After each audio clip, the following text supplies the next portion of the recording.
എല്ലാവർക്കും കോട്ടയക്കാടെന്ന് കേട്ടാ വലിയ പേടിയാ. പക്ഷെ സത്യത്തിൽ അതല്ല പേടിക്കേണ്ടത്. കൂനിക്കാടുണ്ടല്ലോ, അതാ പേടിക്കേണ്ടത്. എവിടെ നോക്കിയാലും കെണിക്കുഴികളും വഴുക്കുന്ന പാറയും. അവിടേക്ക് പോയി ഒറ്റ ഒരുത്തരും ഇതുവരെ തിരിച്ചു വന്നിട്ടില്ല. അതെന്തേലും ആട്ടെ, നമുക്ക് പോവാം. വാ. ശബ്ദം കേട്ടില്ലേ? വേളന്നൂരിലെ ഫോറസ്റ്റുകാരനെ ആരോ കൊന്നു കളഞ്ഞ്. അധികാരികളെ പെട്ടെന്ന് വേഗം അങ്ങോട്ട് കൊണ്ടുപോ. ഇനി എന്റെ കള്ളൊന്നുമില്ല, അങ്ങോട്ടൊന്നും ഇനി പോകണ്ട. പറ്റില്ല, കൊണ്ടുപോ. എന്നെ കൊണ്ടൊന്നും വരാൻ പറ്റുമോ? കൊണ്ടുപോകാൻ പറഞ്ഞ കേട്ടില്ലടാ. ഇതെന്ത് ശബ്ദത്തിലൊരു മാറ്റം? കൊണ്ടുപോ. ശരി, നടക്കടാ. എടാ, ഒരു സ്ഥലത്തേക്ക് പോകാൻ വേണ്ടി എന്നെ എവിടേക്ക് കൂട്ടിക്കൊണ്ടു വന്നതല്ലേ, ഇനി എനിക്ക് വഴി തെറ്റൂടാ. അതൊന്നും കുഴപ്പമില്ല, മര്യാദക്ക് വീട്ടിലിരുന്നവനാ. ആര് കൊന്നു എങ്ങനെ ചത്തു?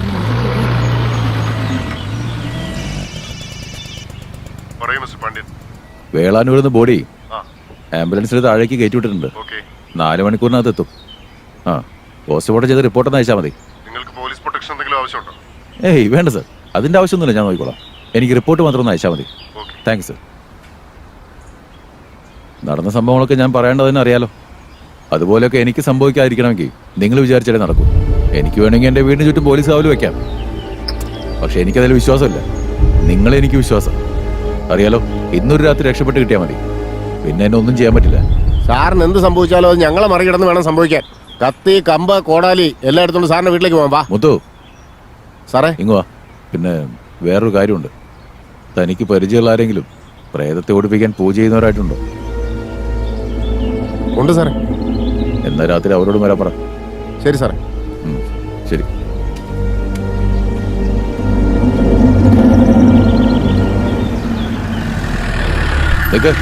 നീ എന്താ ഇവിടെ? എന്താ സാറേ, നാട്ടുകാർ പലതും പറയുന്ന കേട്ടല്ലോ. സാറിന്റെ കൂടെയുള്ള ആള് ചത്തുപോയെന്നൊക്കെ. അവ മരിച്ചു. ഒരു പിടിയും കിട്ടുന്നില്ല. എനിക്ക് ഒരു ദിവസം ബാക്കിയുള്ളൂ പറയുന്നത്. ഇന്നത്തെ ഒരു രാത്രി എങ്ങനെയും രക്ഷപ്പെട്ട പിന്നെ പ്രശ്നമല്ല. നിന്റെ നാട്ടുകാരോട് വരാൻ പറഞ്ഞിട്ടുണ്ട് കാവല് നിൽക്കാൻ. എന്നാ പിന്നെ നീ വന്നേക്ക് രാത്രി അങ്ങോട്ട്. നീ എൻ്റെ അടുത്തുണ്ടെങ്കിൽ പിന്നെ സമയം പോകുന്നറിയില്ല. അതുകൊണ്ടാ. അവിടേക്ക് എന്റെ ഗ്രാമത്തിലുള്ള ആൾക്കാർ വരുമെന്നല്ലേ പറഞ്ഞേ, പിന്നെ ഞാനെങ്ങനെ വരാനാ? അതൊന്നും നീ വലിയ കാര്യമാക്കണ്ട. പുറകിൽ വാതിൽ വഴി കയറിയാ പോരെ. നീ എന്തായാലും വരണേ, നിനക്ക് വേണ്ടി കാത്തിരിക്കും ഞാൻ. വരില്ലേ? എന്നാ പോട്ടെ.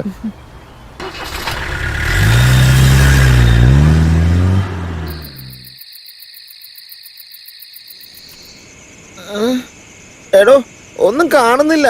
താൻ എങ്ങോട്ടേ കൊണ്ടുപോകുന്നേ? നീ മിണ്ടിപ്പോരുത്. നീ വേണ്ട വേണ്ടെന്ന് പറഞ്ഞതല്ലേ, എന്നെ ഭീഷണിപ്പെടുത്തി കൊണ്ടുവന്നല്ലേ നീ. മനുഷ്യനാണെ കണ്ണും കണ്ടുകൂടാ.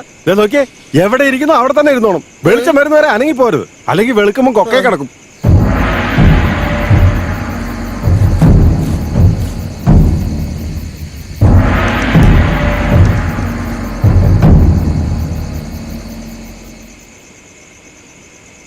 കാരണം നിങ്ങളുടെ മരണം നിശ്ചയം.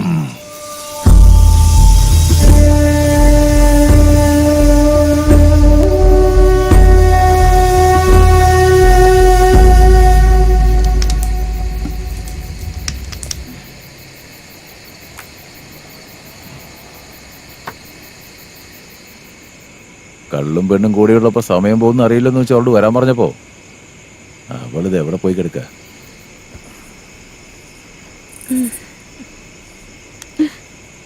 പക്ഷെ ഇങ്ങനാണെങ്കിൽ എഴുന്നേറ്റല്ലോ. ഇനി എന്താ ചെയ്യാ? ഇനി ഇവിടുന്ന് പോയി ഇയാൾ ഉറപ്പായിട്ടും പിടിക്കും. തൽക്കാലം കിടന്ന് ഉറങ്ങുന്ന നല്ലത്.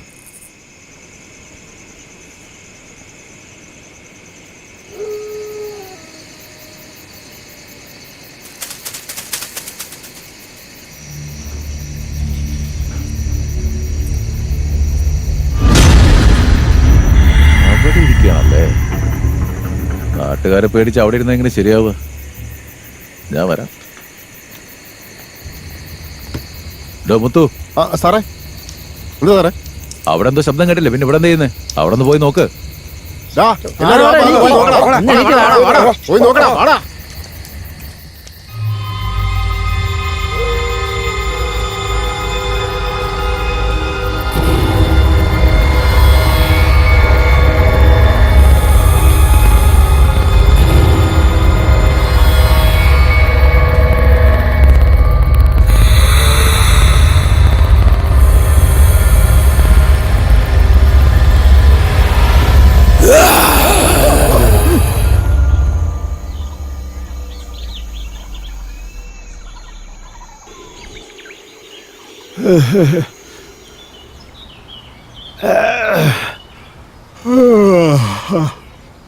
വെളിച്ചം വന്നല്ലോ. എങ്ങോട്ട് നോക്കി? കണ്ടിട്ട് ശരിക്കും ഒരു ചുടലപ്പറമ്പ് പോലെയില്ലേ?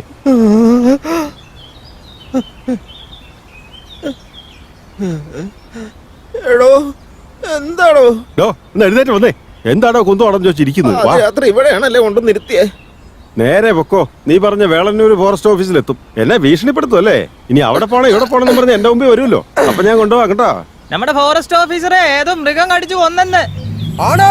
സാറന്മാരൊന്ന് വിവരം അറിയിച്ചേക്ക്. ശരി ശരി.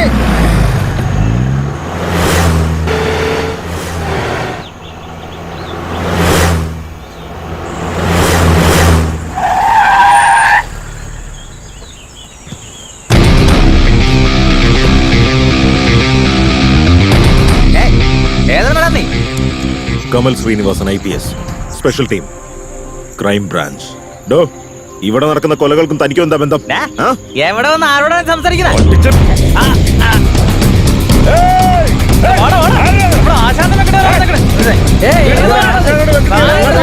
ഞങ്ങളുടെ ആൾക്കാരെ ഇമാർക്ക് ഏതാടാ കയ്യില് തോക്ക്?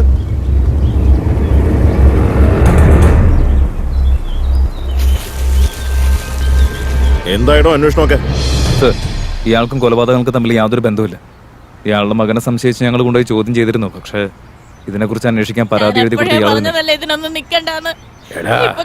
ഞാൻ നിന്റെ നല്ലതിന് വേണ്ടിയാ പറഞ്ഞേ. എന്നിട്ട് എന്റെ തലയ്ക്ക് നേരെ തന്നെ തോക്കിക്കൊണ്ടാണല്ലേ നീ പുഴുത്ത് ചാവൂടാ. അയ്യോ, നീ പുഴുത്ത് ചാവൂടാ, പുഴുത്ത് ചാവും. Kamal Srinivasan, assistant commissioner of police. കാട്ടിലെ കുറ്റകൃത്യങ്ങൾ തടയാൻ സ്പെഷ്യൽ ട്രെയിനിങ് കിട്ടിയ ആളാണ് ഞാൻ.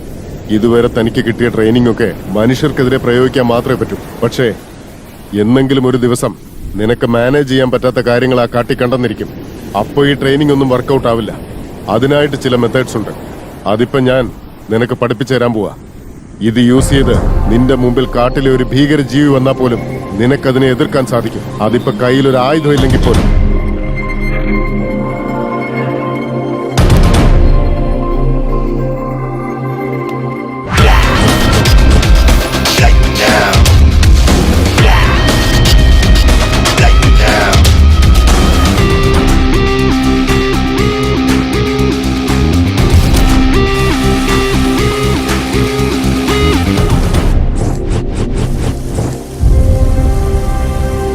ട്രെയിനിങ് കഴിഞ്ഞ ഉടനെ എനിക്ക് കിട്ടിയ ആദ്യത്തെ കേസ് കോട്ടേക്കാടിൽ നടക്കുന്ന തുടർച്ചയായ കൊലപാതകങ്ങളാണ്. ബട്ട് ഇതെന്റെ ഫ്രണ്ട്സ്, ഫാമിലി മെമ്പേഴ്സ് ഇവർക്ക് ആർക്കും ഇഷ്ടമല്ല.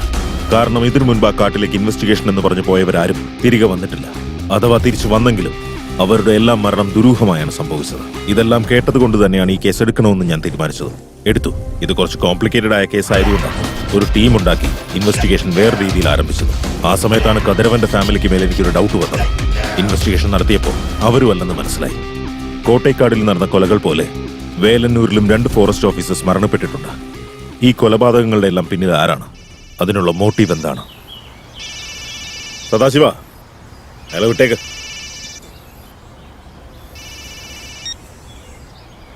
യെസ്, പറയൂ സർ. കമൽ ശ്രീനിവാസൻ, അവിടെ എന്തൊക്കെ പ്രശ്നങ്ങളാണ് നടക്കുന്നത്?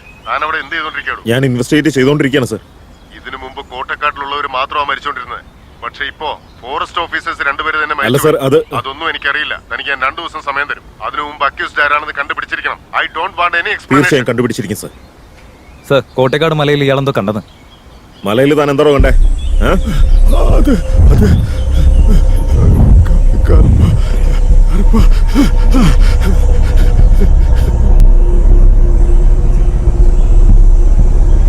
എടോ സദാശിവ, ആ മലയിൽ അതിന് മാത്രം എന്താ ഉള്ളേ? അത് കണ്ടുപിടിക്കാതെ ഞാൻ അടങ്ങില്ല.